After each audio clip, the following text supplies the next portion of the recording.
Əbədi nura eşq olsun. Amin.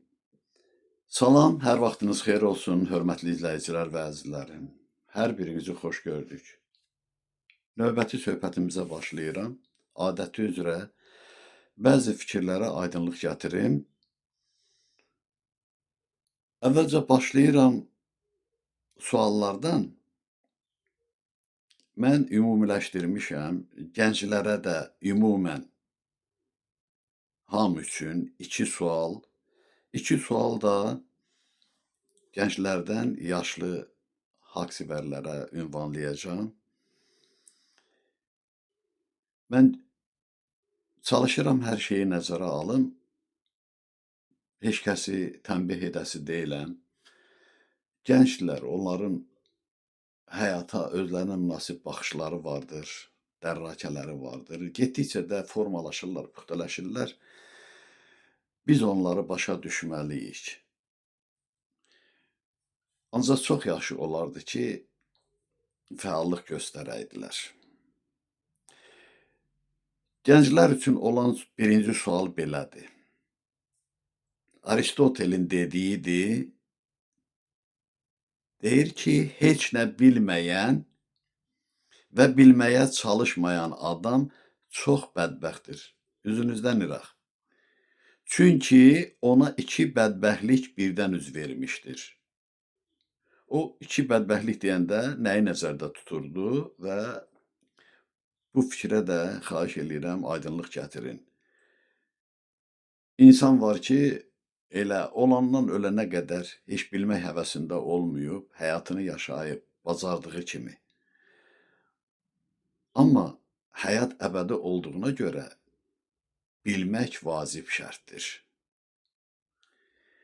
Bilməyən, heç nə bilməyən nadan kimi yaşayır, çalışmayan isə ağlına uyğun özü bildiyi kimi ömrünü sürür. Amma insan olan kəs həmişə fəallıq etməlidir. İkinci sual belədir gənclər üçün. Biz səhvlərimizdən öyrənməliyik. Bunu da Lenin deyib. Sual edirəm mən də, siz də səhvlərinizdən öyrənirsinizmi? İndi isə gənclərə nisbətən yaşlı nəsillər üçün, haqsevərlər üçün birinci sual belədir. Siseron deyib, hər kəs yanıla bilər. Lakin öz qəbahətlərini höcətliklə doğrultmağa çalışanlar səfehlərdir. Yəni, haqsız işə bəraət qazandırmaq, haqq qazandırmaq əlbəttə ki, iraqsizlərdən bir səfehlikdir. Amma deyilir ki, hər kəs yanıla bilər. Bu başa düşüləndir. Amma yanlış fikrə haqq qazandırmaq bu insanlıqdan deyil. Buyurun, siz də öz fikrinizi bildirin. İkinci sual da belədir. Suvorov deyib, balaca işdə yanıldınsa, böyük işdə də yanılarsan. Doğru sözdür. Buna da bir aydınlıq gətirin, xahiş edirəm. Sonra bizim üçün lazım olan bəşəri dildən də bəzi sözlərin tərcüməsini deyirəm. Allah bəşəri dildə Rəbbi deməkdir. Ağıl Behir deməkdir. Kainat son duva. Tanrı Nuri Nur deməkdir. Can ağca deməkdir. Niyə bunu oxudum? Çünki cümlə deyəcəm, onu qeyd eləyin.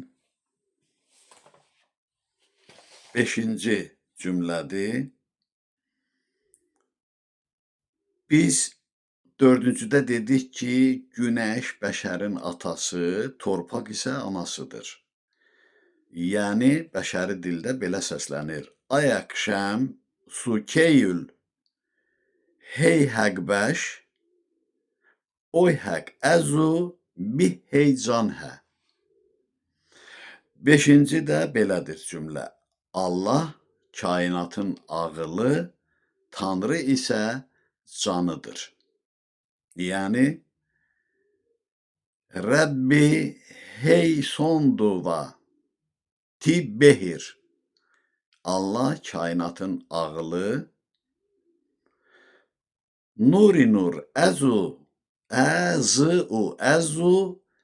tibi ağcə. Yəni Tanrı isə canıdır, yəni kainatın canıdır, maddi varlığıdır. Nuri nur əzu tibi ağcə. Qeyd eləyin bunu.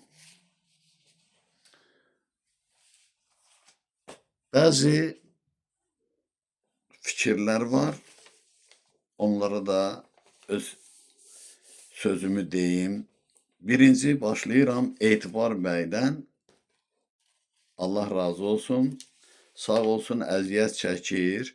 Həm kəlamları yazır şərhində, həm də o mükalimə ki var ilahi varlıqla bəşər övladının, o da çox mənalı və məzmunludur. O deyimlərə diqqət etmək lazımdır ki, məlumatlanasınız. Şiri Çin Moyun 40 kəlamını da qeyd edib, mən də onları yazdım. Yeri gələndə də istifadə edəcəyik. İkinci, əziz bacım Malikə xanım,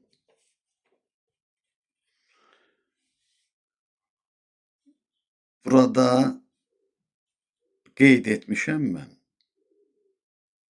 Mənəvi dəyərlər Allahımızın varlığından qaynaqlanır. Əlbəttə ki, bizim öz daxilimizdədir o. Biz hardan qaynaqlanmışıq?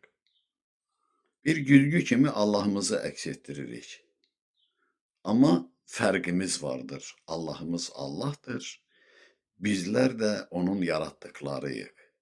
Nə ki mənəvi dəyərlər var, o Allahımızdan bizə keçəndir.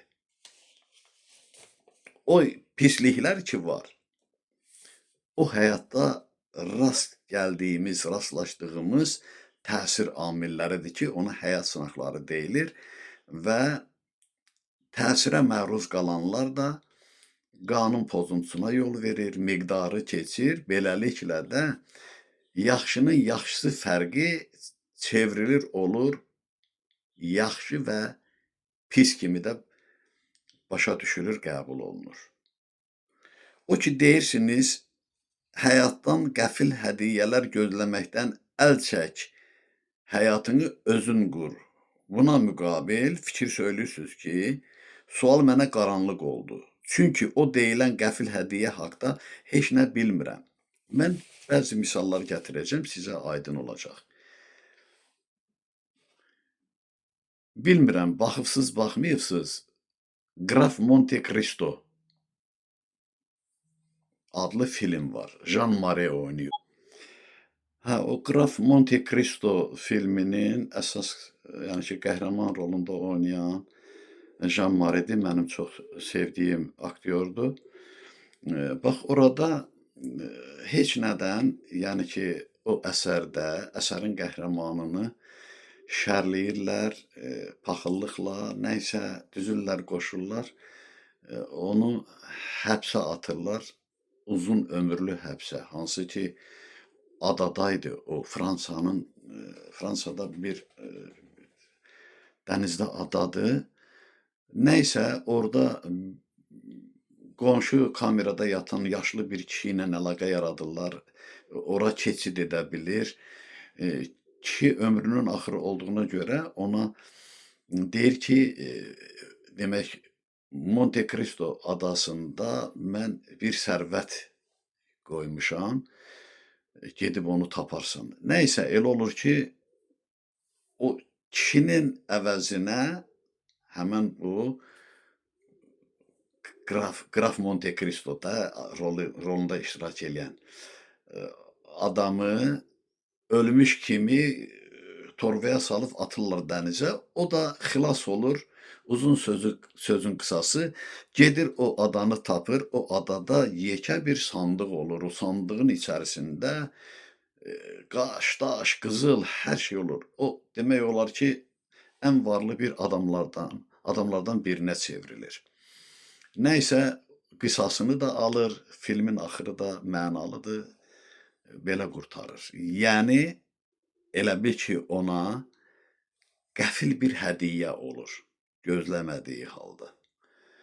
Və yaxud da mən 4-5 insanı şəxsən tanıyırdım ki, heç yatsalar ağıllarına belə gəlməzdilər ki, onlar icra başçıları olacaqlar. Və elə oldu ki, onlar icra başçıları oldular. Ancaq birini tutdular, yəni ki, korrupsiya ilə əlaqədar olaraq.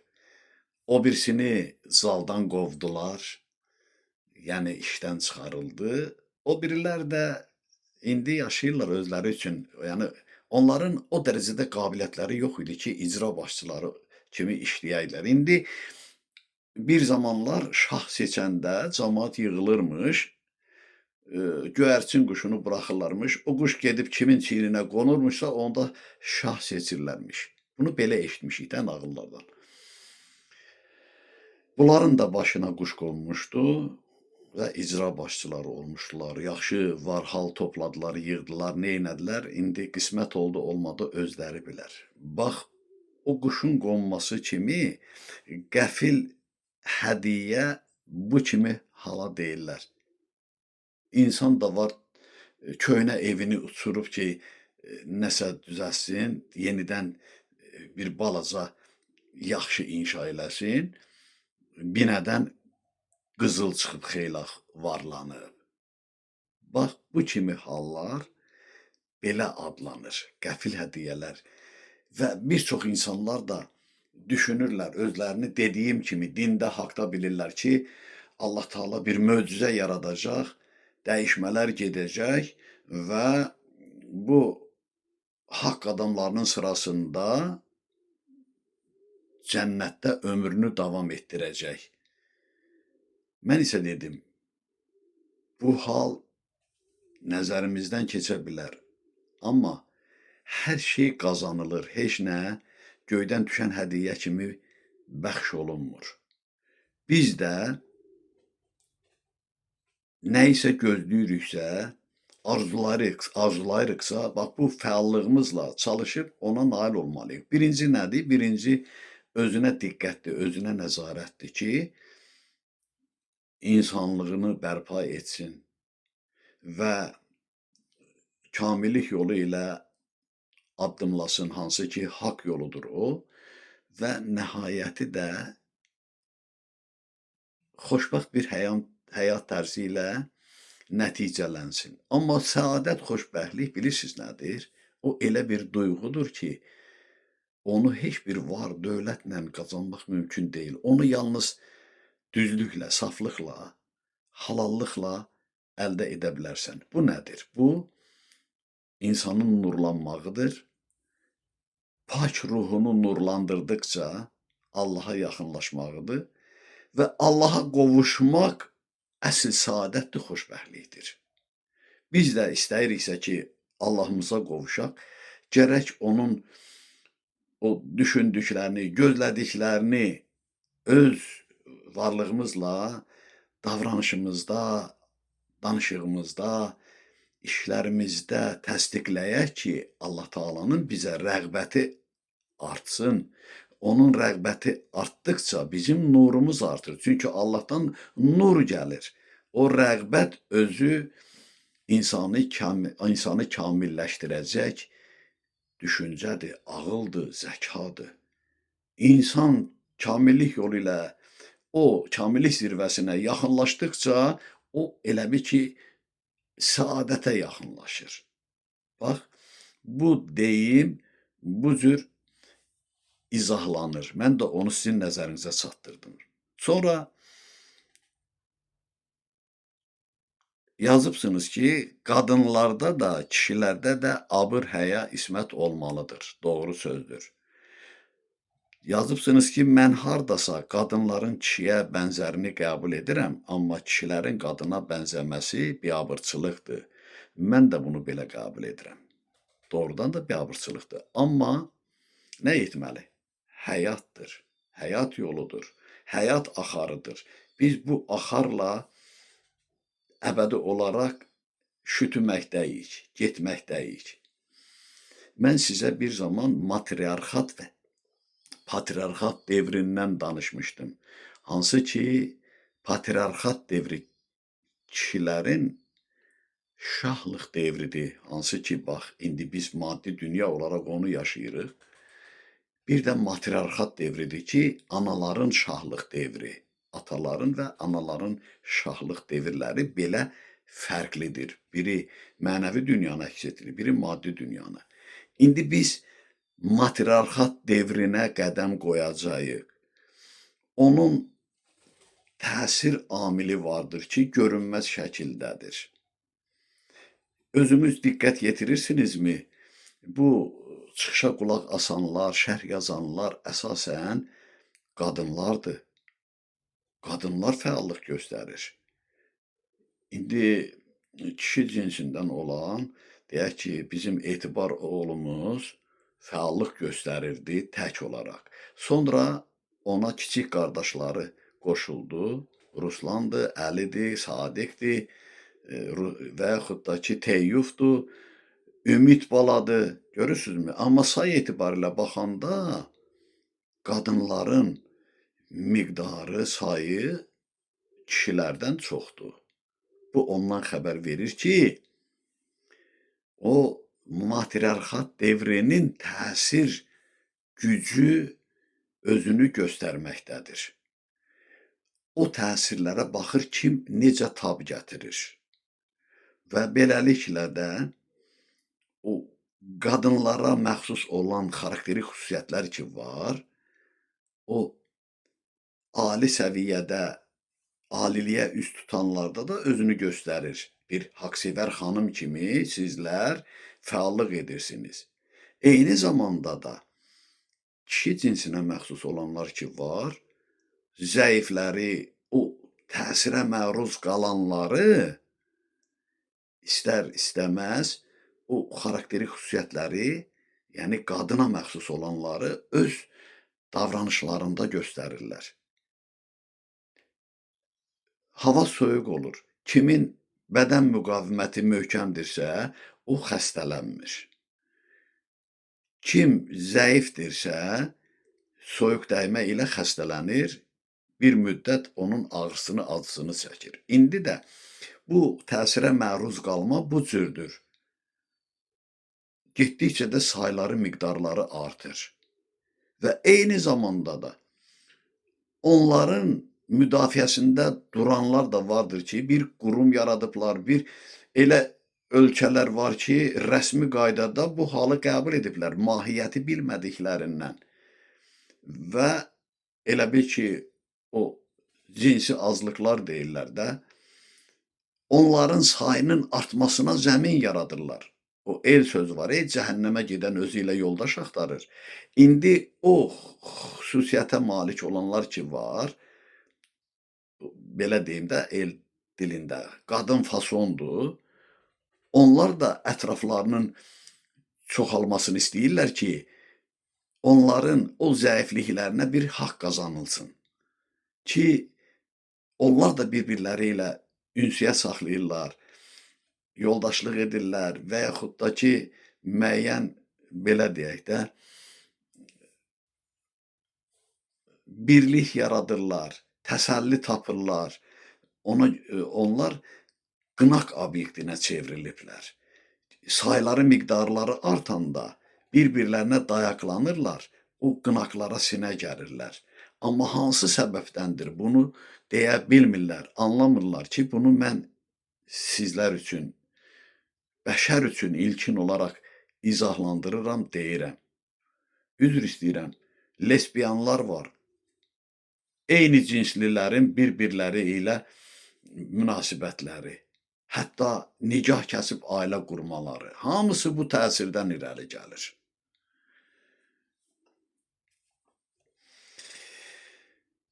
Əgər qaranlıq sual qaldısa, xahiş edirəm, şərhinizdə qeyd eləyərsiniz.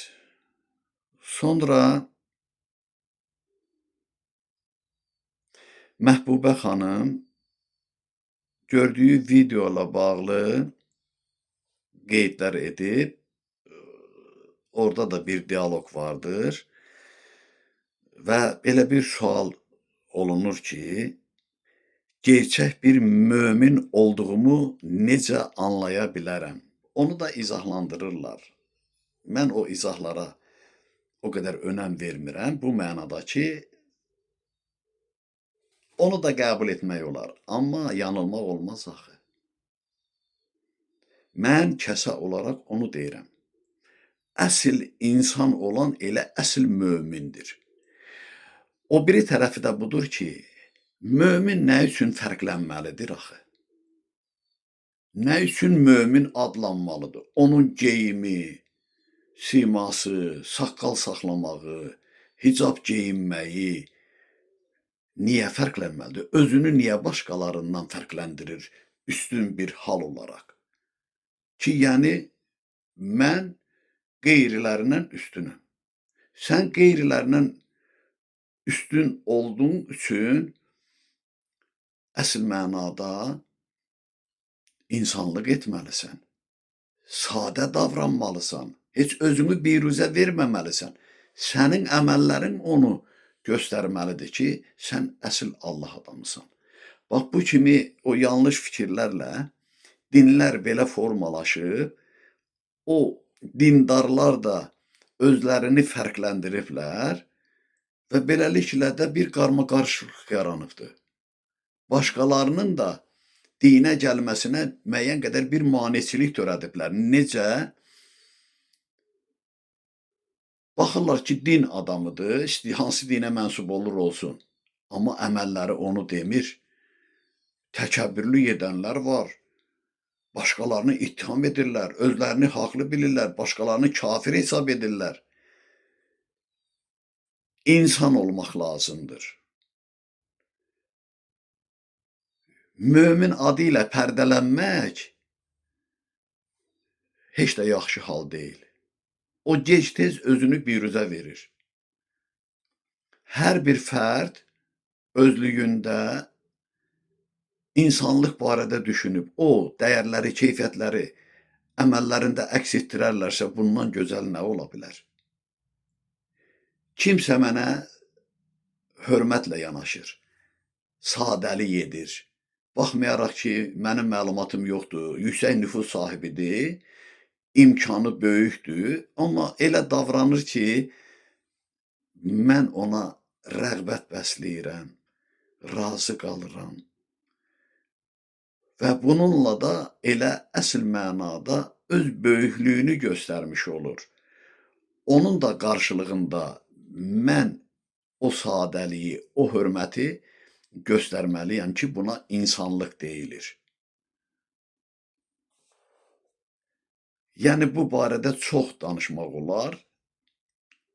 Allah Taala insanlığın qüvvədə olması üçün qanunlarını düşüncələrə, vəhlərlə, fikirlərlə, ali varlıqların köməyi ilə həkk etmişdir, çatdırmışdır ki, insanlıq yaşansın ki, əmin-amanlıq olsun, xoşbəxtlik, saadət yaşansın.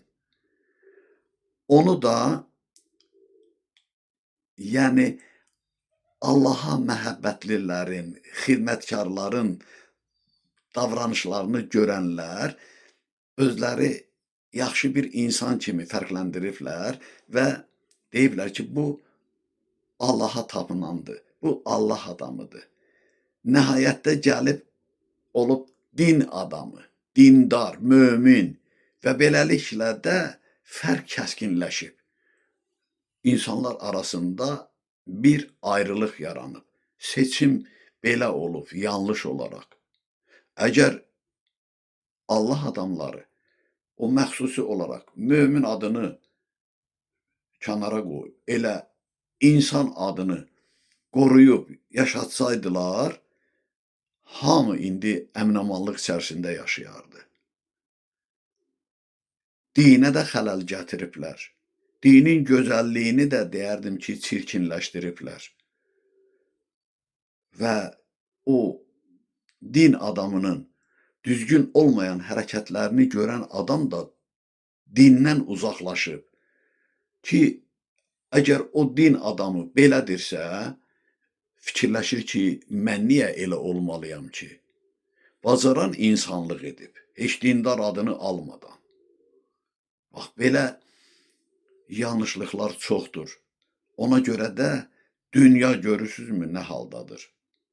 Xaos içərisindədir, qarma-qarışıqlıqdır. Və bundan belə də yaxşı heç nə gözlənilmir. Heç mən də gözləmirəm. Mənim gözlədiyim o, burada deyilir, qəfil hədiyyə deyil. Mənim gözlədiyim özümün insani dəyərlərlə yaşamağımdır ki, mən özümə qarşı diqqətli olmalıyam. Özüm qarşısında, özümün qarşısında, belə deyərdim də, hesabat verməliyəm. Eləcə də hər bir insan belə düşünməlidir. Və haqq yolunu bir haqsevər olaraq tutmuşuqsa, biz özümüzü haqsevər adlandırıb qeyrilərindən fərqləndirməməliyik. Bizim haqsevər olduğumuz əməllərimizdən görünməlidir ki, başqaları da nümunə götürsün, bu cür davransın. Və yaxşı olan nə varsa, deyirəm də, o 3 qanun əsas götürülür ki, o qanunlara uyğun yaşayarıqsa, bütün istədiklərimizə çatacaq. Necə çatacaq?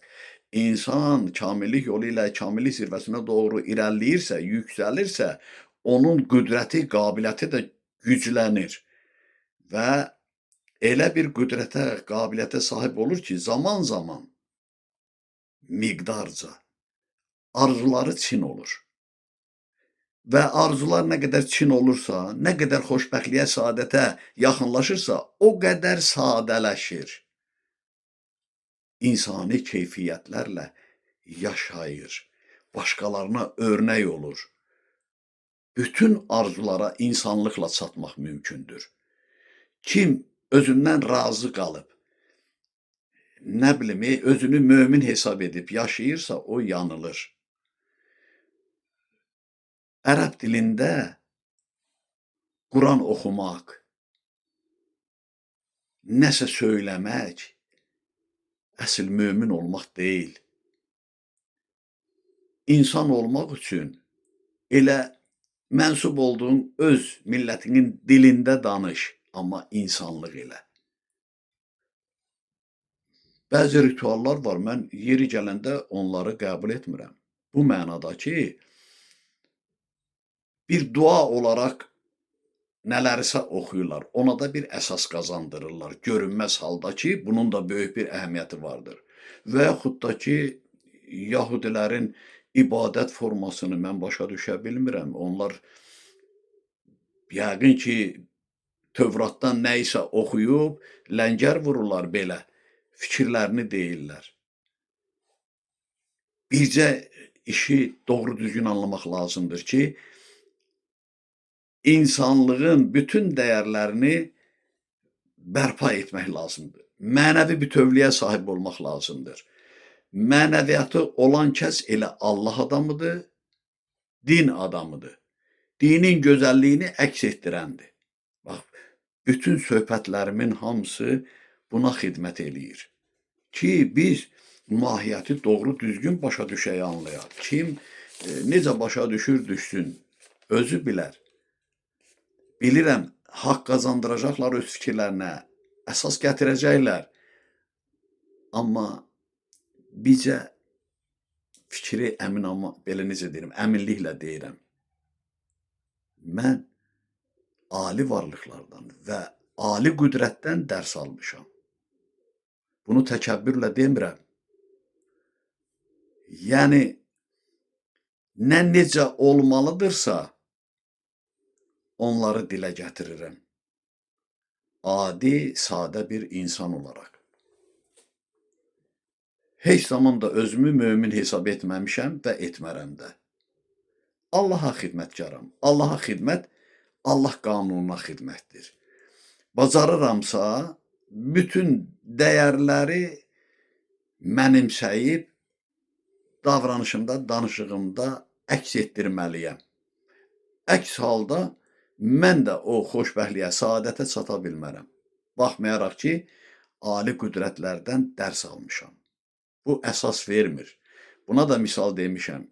Bir kimsə hüquqdan danışırsa, o demək deyil ki, o haqlıdır. O oxuyub, mənimsəyib və gözəl də ifadə edir. Amma bir dəfə yox, bir neçə dəfə demişəm. Bir hüquqşünas var idi, ölkədə tanınmış vəzifə sahibi idi. Həmişə rüşvətxorluğun iyrənc formalarından danışırdı. Bizim ailə həkimi bir dəfə bizdə idi. O çıxış eləyəndə dedi ki, buna bax, utanmaz danışır. Oğlumun işindən ötürü 10.000 manat pul vermişəm ona. Və elə də oldu ki, o bütün sərvətini panel evlərdə demək ara barı ki var, paneldən idi. O panelin içində boşluqlar var idi. O boşluğa yığmışdı. Qonşu da təsadüfən nəsə edəndə görüb ora boşluqdur. Bilmirəm, oranı dağıdıb nəsə eləmək istəyirmiş, onun sərvətinə rast gəlib. Bax, o göydən qəfil düşən hədiyyə budur ha. Deyir, oğrudan oğruya halaldır. Demək, onun haramlıqla yığdığını, bu da el təbirincə deyək də, halalcasına götürdü, apardı. Onun ürəyi infaq keçirdi, ürəyi çatladı, öldü o vəzifəli adamın. Amma nədən də, nə ilə qazanmışdı onu? Rüşvətxorluqla qazanmışdı da. Bax, belə riyakarlıqlar indi daha çoxdur. Mən söhbətimin davamını etmək istəyirəm, hansı ki, elə dinlər barədə idi. Xristianlıqdan söhbət gedəcək davamı olaraq. Deyilir ki, xristianlıq ən güclü dini cərəyanlardan biridir. İsa Peyğəmbərin dünyaya gəlməsi, həyat fəaliyyəti, İncil kitabının yaranması yeni bir dönüş nöqtəsi oldu və sürətlə yayılmağa başladı. Hansı ki, o İncili İsa Peyğəmbər öz əli ilə yazmayıbdı. Onun deyimlərinə müqabil müxtəlif şagirdləri, davamçıları öz bildiklərini söyləmişlər və demək olar ki, kitab belə tərtib olunub. İsa Peyğəmbərin çarmıxa çəkildiyindən, səhv eləmirəmsə də, indi yadımdan çıxıbdır, 200 il sonra deyəsən, belə bir hal yaranıbdır, yaşanıbdır. Yazılmış kitab təbliğati cəhətcə müsbət rol oynadı. Həyatın gedişatından xəbər verən İncil kitabı xristianlıq dininin yaranmasına, daha doğrusu xristianların bir ətrafda sıx birləşməsinə, bir məslək sahibi olmalarına gətirib çıxardı. Heç yahudilərdən böyük əksəriyyət mən bildiyimə görə heç İsa Peyğəmbərin fəaliyyətini və yaxud da ki, İncili qəbul etmirlər. Onlar Tövrata əsas götürürlər. Buna baxmayaraq, atəşpərəstlik, bütpərəstlik, xristianlıq və s. başqa xırda dini cərəyanlar hökm sürməkdə idi. Bütün bu pərakəndəliyi aradan qaldırmaq məqsədi ilə Allahın yeni bir elçisi Məhəmməd Peyğəmbər dünyaya göz açdı. Onun iti zəkası, dərin düşüncə tərzi, saf ürəkli olması, sevimli Allahımızın nəzər diqqətini özünə cəlb etdi. Elə uşaq vaxtlarından ilahi qüvvələr tərəfindən nəzarətə götürüldü. Bəzi dindarlar müəyyən söhbətlər edirlər. Ancaq Quran-ı Kərimin özündə belə bir ayə var ki, sən yetim bir uşaq olduğun halda biz səni bu dərəcəyə yüksəltdik. Hətta o tərcümələrindən birində bir neçə tərcümədir də yazılmışdı. Burnu fırtırıqlı bir uşaq ikən belə bir yəni ki, yazı da var idi. Ancaq indi o fikir mənə belə gəlir ki, aradan götürülüb ki, yəni səhv eləmirəmsə o nə zaman deyilibdi? Kimlərsə müraciət etmişdi. Yəni ki, görüşə gəlmişdilər ki, peyğəmbərlə görüşsünlər. Səhv eləmirəmsə əbasına bürünmüş adlı surədir. İndi tam dəqiq deyə bilmirəm, üzrlü hesab edin. Peyğəmbər də qəbul etməmişdi və onu tənbih etmişdilər ki, sən qəbul etməliydin, bəlkə sənə bir ehtiyacları vardı ki, onlara yol göstərəsən. Bax, bu fikirləri deyən zaman belə bir, yəni ki, ayə vardır ki, orada deyilir ki, sən özün cılız bir uşaq idin, yetim idin, yetim ikən səni biz bu ərsəyə gətirdik, çıxartdıq. Nəhayət, Peyğəmbər kimi bütün dünyada tanındı. Qurani Kərimin dünyaya gəlməsi İslam dininin təşəkkül tapmasına böyük təkan verdi. Dərin fəlsəfi fikirlərlə əhatə olunmuş bu kitab, səmavi kitab kimi bütün dini cərəyanları özündə birləşdirməli idi. Əfsuslar olsun ki, mənfi xüsusiyyətə malik olan şər qüvvələr bu birlikdən qorxaraq, iradəsi zəif insanlara güclü təsir göstərərək dini ayrılığı möhkəmləndirdi. Hələ 14 əsr bundan əvvəl axirət günündən xəbər verən Məhəmməd Peyğəmbər şeytanı lənətləyərək insanları qardaş birliyinə səsləyirdi. Lakin hər şey onun arzuladığı kimi olmadı. Nəinki dini cərəyanlar ayrı-ayrı istiqamətə yönəldi. Hətta İslam dininin özündə də müxtəlif qollar ayrıldı. Deyiləcək yeni bir fikir qalmamışdı. Qurani-Kərim öz dərinliyi və geniş, əhatəli izahı ilə dünya sirlərinin açarını vermişdir.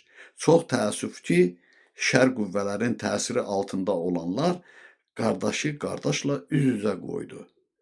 Atəşpərəstlər də, bütpərəstlər də, ikonalara sitayiş edənlər də, xristiyanlar da, müsəlmanlar da ulu tanrımızın əziz övladları deyilmi? Eləcə də bəşər qardaş bacı deyilmi? Həyatımızda çox təhlükəli bir vəziyyət yaranıbdır. Müasir dövrün inkişaf tərzi elədir ki, yüksək texnika ilə dünyanın hər yerindən xəbər tuturuq. Bu təhlükəni izləyən ilahi qüvvələr Allahımızın rəhbərliyi ilə yer kürəsində sülh, əmin-amanlıq yaratmaq istəyirlər. Bu məqsədlə yeni bir peyğəmbəri həyata gətirmək məcburiyyətində qalmışlar. Belə ki, 3 illik sınaq müddətindən sonra sevimli Allahımız mənim peyğəmbərlik fəaliyyətim üçün fərman verdi. Ancaq mən, görürsünüzmü, indi müəllim adını əsas götürmüşəm. Niyə? Çünki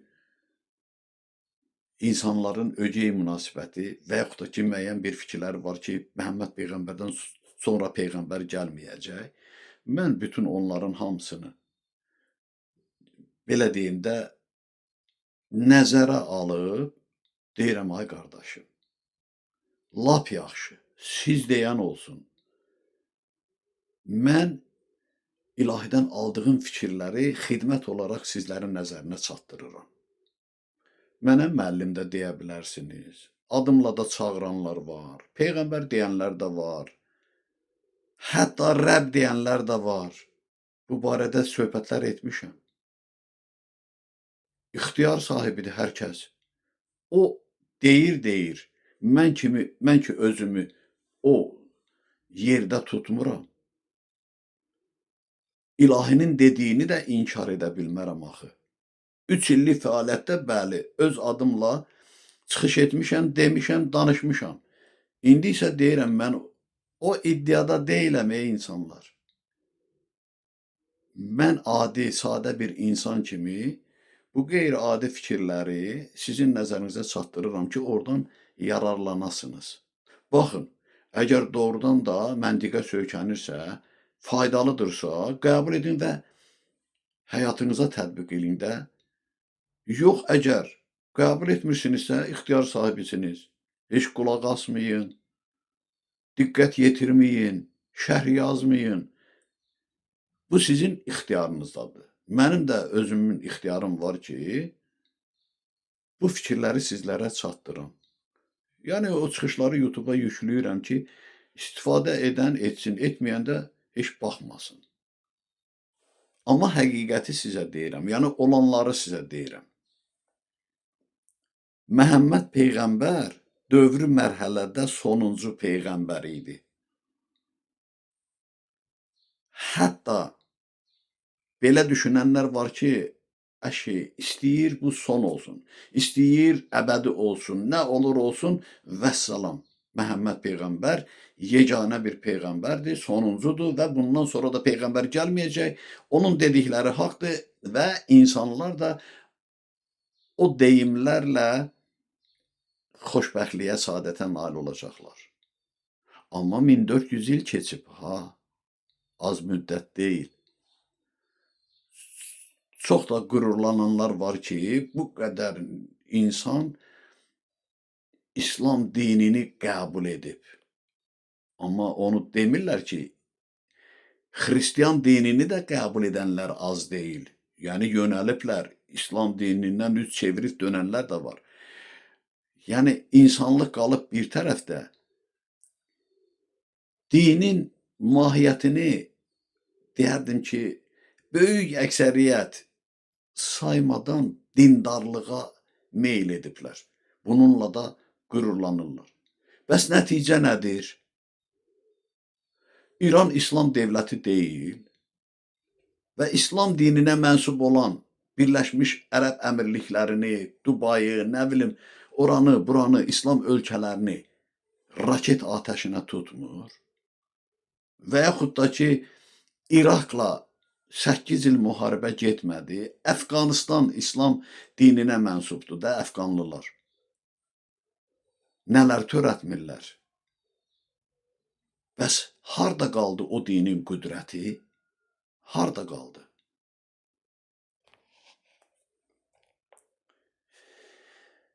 Peyğəmbər dövrü mərhələdə, yəni Məhəmməd Peyğəmbər sonuncu Peyğəmbər idi. Mən onun dediklərinə heç bir əlavə edə bilmərəm. Lakin həyat fəlsəfəsini yazmağımda məqsəd yeni bir təlimin əsasını qoymaqdır. Hansı ki, həyat məktəbi ilə o yeni təlimin əsasını qoymuşam mən. Bu təlim isə yeni bir dinin yaranması deyil. Bir də oxuyuram. Bu təlim isə yeni bir dinin yaranması deyil, haqq ədalətin bərpasıdır. Əvvəldən qardaşlıq birliyi yaratmaq məqsədi ilə göndərilən səmavi kitabların ümum məzmusunu bir daha sadə çalarlarla göstərərək dinlərin arasında barışıq xarakterli bir təlim yazmışam. Bu kitab sevimli Allahımızın arzu və istəyi ilə işıq üzü görüb. İlk işığı nurdan alıb. Elə güman edirəm ki, bu yeni təlim Allah eşqi ilə yaranmış dinləri bir ətrafda birləşdirməklə ümumi qardaşlıq dininin təşəkkül tapmasına güclü təkan olacaqdır. Qoy həmişə Allah məhəbbəti ilə inam, etiqad, sülh və əmin-amanlıq olsun. Amin.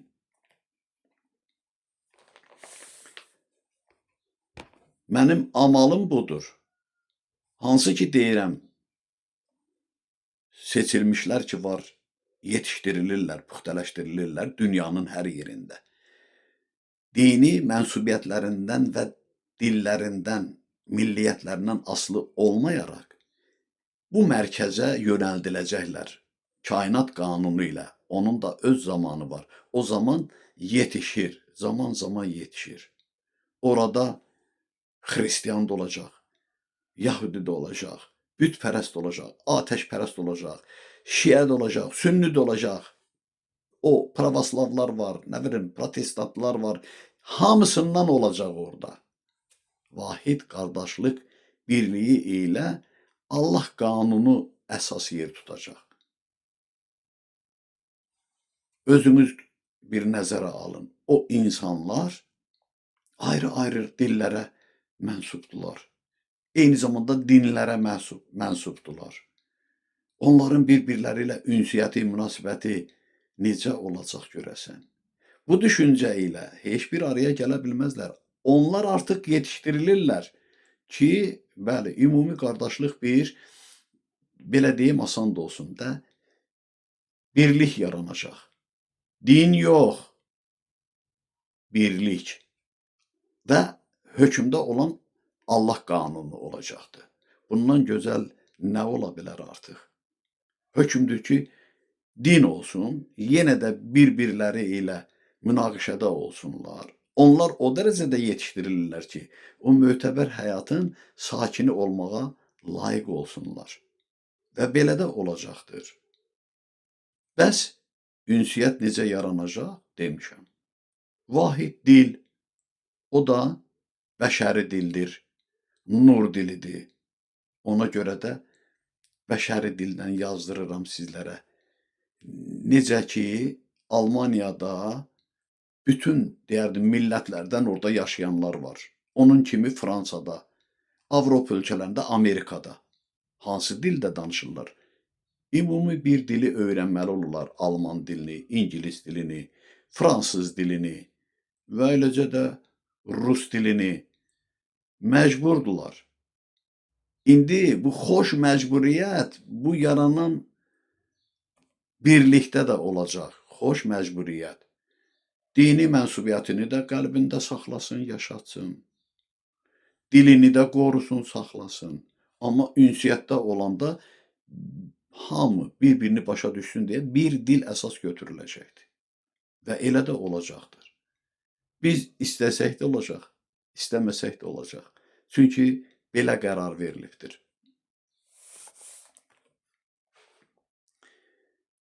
Həyatın bir daha şərhi. Həyatı şərh edib, onun mənalarını doğru düzgün anlamaq böyük əhəmiyyət kəsb edir. Sirlərdən agah olmaq üçün insanda həyata dərin məhəbbət hissi olmalıdır. Biz mənfi xüsusiyyətlərimizdən olan biganəlik və laqeydliklərimizlə əsas gözəllikdən uzaq düşmüşük. Dünyamıza düzgün qiymət verməmiş, onu nəzərimizdən salmışıq. Belə ki, ana torpağa yad münasibətimizlə yadlaşmışıq.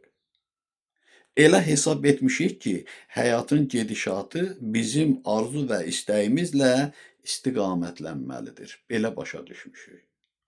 Daha anlamamışıq ki, onun öz qanuna uyğunluqları var. Hansı ki, bütün varlıqlar o qanuna uyğunluqları qəbul etməli və tabe olmalıdırlar. Çətinliklər bizi çaşdırmışdır. Biz isə bu gərginliyə tab gətirməyəndə insani keyfiyyətlərimizi itirməklə bədbəxtliyə düçar olmuşuq. Səbəbini isə özümüzdə yox, bu və ya digər hadisələrdə axtarmışıq. Dərk etmək lazımdır ki, ata-anamız hamıdan çirkin olsa da, bizi incidib tənbih etsə də, tələbləri ilə bezdirmiş olsalar da, onlar bizim üçün hamıdan gözəldir, hamıdan əzizdir və müqəddəsdirlər. Necə ki, valideyn övladlarının hər bir şıltaqlığına, əzabına səbrlə dözürlər. Biz də öz növbəmizdə onların ehtiramında durub, övladlıq məhəbbətimizi şirin nübar kimi, tövbə kimi onlara bəxş etməliyik. Ana vətənimiz olan yer kürəsi də bütün bəşəriyyətin valideynidir. Biz torpağa, qoynunda bəsləndiyimiz ana vətənə böyük məhəbbət və qayğılarımızla doğma münasibət bəsləməliyik. Bu qarşılıqlı məhəbbət haradan doğur? Özünüz də görürsünüz, bilirsiniz və hər gündə şahid olursunuz ki, mən ana yurdumuza, ana torpağımıza, ana vətənimizə öz ehtiramımı bildirirəm, salamlayıram, Allah eşqi ilə alqışlayıram, təşəkkür edirəm. Ana yurdumuz kainatdır. Ana torpağımız qalaktikamızdır. Ana vətənimiz bu yer kürrəsidir. Bir canın tərkib hissələridir. Ona görə də bizi qoynunda bəsləyən bu yer kürəsinə biz hörmətlə yanaşmağı bacarmalıyıq. Və sizə bir həqiqəti deyim ki, bunu heç vaxt eşitməyibsiniz, eşitməyəcəksiniz. Demişəm bir dəfə. Və hörmətli Səbinə xanımla da fikir mübadiləsində bunu analiz etmişik və çox da razı qalmışam onun deyimlərindən. Ki, biz elə bir dövrə qədəm qoyuruq ki, orada qida qəbulu olmayacaq buradakı kimi. Qida qəbulu olmadığı kimi ixracat da olmayacaq. Müqəddəs sayılan bir məkan murdarçılıqla bir hörmət olunmamalıdır. Bunun da izahını vermişəm sizə. İnsanların hələ bacardığı budur. Kosmosda neçə ay qalanlar var. Onlar balaca pastalardır da tubiklərdə. Onlarla qidalanırlar. O yetərli olur onların elə sağlam qalmaları üçün. Və yaxud da bunu da demişəm. Mənim anam, ruhu şad olsun, bütün dünyasını dəyişənlərin də həmçinin 2 ya 3 bilmirəm, yadımdan çıxıb tabletka idi. Onu atırdı stəkana, şəkəri əvəz edirdi. Şəkər olduğuna görə daha 5-6 qaşıq pesoq döymürdü. Elə 2-3 o tabletkanı atmaqla şirin çay içirdi. O şəkərliliyi əvəz edirdi. Və yaxud da biz qida məhsulu qəbul edirik, qida maddəsi yeyirik, oksidləşmə prosesi ilə bədənimizə enerji ayrılır. Bir enerjini alırıq, demək, günəşdən, bir enerjini də görünən və görünməz tərzdə qida maddələrindən və yerdən gələn enerjidir də fərqli deyirik. Müsbət enerji, mənfi enerji. Və o 2 enerjinin sayəsində cismi bədənimiz fəaliyyətdədir və ayaqdayıq. İndi o enerjiləri Allahın nuru əvəz edəcək. Hansı ki, o mənfi enerjidən nurdan ayrılmadı, yaranmadı, müsbət enerjidən nurdan. Biz artıq o nurun özünü qəbul edəndə o daxili orqanlarımız hamısı öz yerində olacaq. Amma fəaliyyətlərini yox həddinə qədər azaldacaqlar. Çünki hisslər də onlarla əlaqəlidir. Ağıl dünyasına qədəm qoyuruq və biz aldığımız ağılla, düşüncə ilə, Allahın nuru ilə bədənimizin sağlam olmasını qoruyub saxlayacağıq. Bu həyatın gedişatıdır. O həyata qədəm qoydunsa, o cür qida maddəsi qəbul etmədən yaşayacaqsan. Necə ki, günəşin görünməyən hissəsində 6 ölçürlər ki, yaşayır, hidrogeni heliuma çevirməklə qidalanırlar. İndi bu aləmdə isə qida maddəsi tamamilə qəbul olunmayacaq və hər şey də öz yerində qalacaq. Bəs o orqanlar niyə öz fəaliyyətlərini məhdudlaşdıracaqlar? Çünki ağıl dünyası sona çatan zaman, yəni mənəvi dünya ömrünü başa çatdıranda hisslərin oyanması baş verəcək. Necə ki, indi maddi dünyada ağlımızda oyanış gedir, zaman-zaman biz el təbirincə desə ağıllanırıq, savadlanırıq, helmi baxımdan. Çünki ağıl dünyasına qədəm qoyacaq. Sonra isə yer dəyişməklə maddi dünyaya qədəm qoymaq lazım gələcək. Maddi dünyaya qədəm qoyanda hisslər zaman-zaman oyanacaq. Hisslərin oyanışı ilə maddi dünyada yaşamaq üçün bizdə təpər olacaq. Biri-birindən fərqli aləmlərdir, biri-birindən müəyyən qədər fərqli yaşayış tərzidir. Maddi dünyanın da özünün gözəllikləri var. Qida maddələrindən, gördüklərindən, ətrini duyduqlarından zövq alırsan. Ağılla da o zövqü almaq mümkündür, daha möhtəşəmdir. Hisslərlə də. İndi hisslər qapandıqca ağıla güc verilir. Ağılla sevinmək də var. Ağılla sevmək də var. Və ağılla da qidalanmaq vardır. Bax, bunu unutmayın. Mən hələ bəsit şəkildə danışıram. Geniş danışmıram bunu. Ona görə bizdən ağıl və mənəvi dəyərlər gözlənilir ki, biz ağlımızla və mənəvi dəyərlərimizlə o aləmi qardaşlıq prinsipi ilə birgə yaşayaq. Həyat davam edəcəkdir, həyat əbədidir, davamiyyətlidir. Amma yer dəyişmələrlə maddi aləmdən mənəvi aləmə, mənəvi aləmdən maddi aləmə keçid labüddür, vacibdir. Sadəcə bizim gözümüzdən niyə düşür bu aləm? Çünki miqdar keçilib, korlanıb. Bütün münasibətlərdə bir çatışmazlıq yaranıbdır. Bu da bizi bezdirir, usandırır. Biz bu aləmdə indi yaşamaq istəmirik. O aləmdə yaşamaq üçün də gərək o dəyərləri biz əldə edək.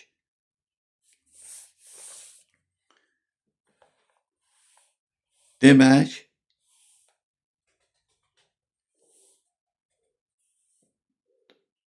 oxudum buradan. Dedik ki, ana vətənimiz olan yer kürəsi də bütün bəşəriyyətin valideynidir.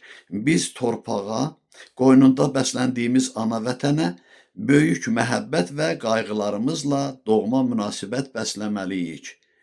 Bu qarşılıqlı məhəbbət haradan doğur? Yer bizdən ayrılmaq istəmir. Ana övladını əskərliyə göndərmək istəmir, ayrılmaq istəmir. Hər iki məhəbbət Allah eşqidir. Yaşamaq eşqidir. Bütün yaranmışlar canlı və şuurlu olduğu üçün əbədi saadətə qovuşmaq istəyirlər. Əbədi saadət hər bir yaranmışın ruhunun tam təminatıdır.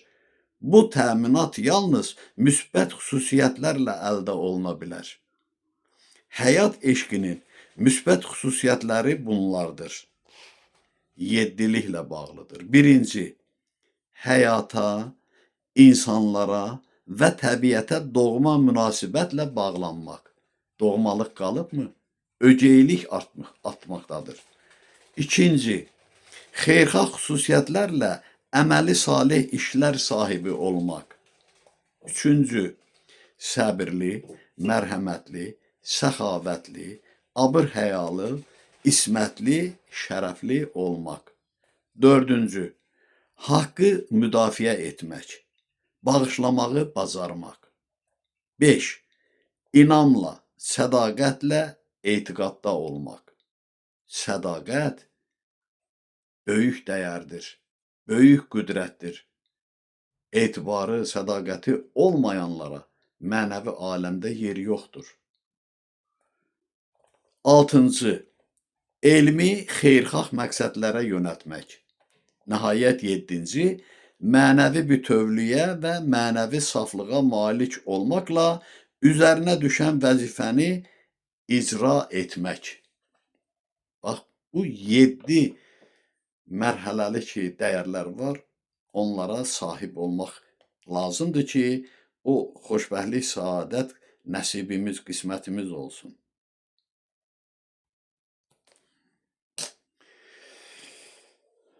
Bugünkü söhbətimiz də hələlik bu qədər. Şərh yazan, yazmayan, məni dinləyən hər bir kəsə Allah eşqi ilə öz təşəkkürümü bildirirəm. Var olasınız, Allah hər birinizdən razı olsun. Sizinlə bahəm, bizi nəzarətdə saxlayan, görünməz halda bizi yetişdirən və özümüz də hiss eləmirik, yeri gələndə köməyimizə yetən hörmətli ilahi varlıqlara təşəkkürümü izhar edirəm. Hər zaman dediyim kimi, ana yurdumuza, ana torpağımıza, ana vətənimizə məhəbbətlə öz təşəkkürümü izhar edirəm. Şükr edirəm Allahımızın varlığına, şükr edirəm bu lütfünə görə. Minnətdaram Allahımıza əbədi olaraq və əbədiyyən də o uca varlığın, o ülviyyətin sevə-sevə səcdəsində və xidmətindəyəm. Hələlik bu qədər. Sağ olun, salamat qalın. Növbəti görüşümüzə, söhbətimizədək.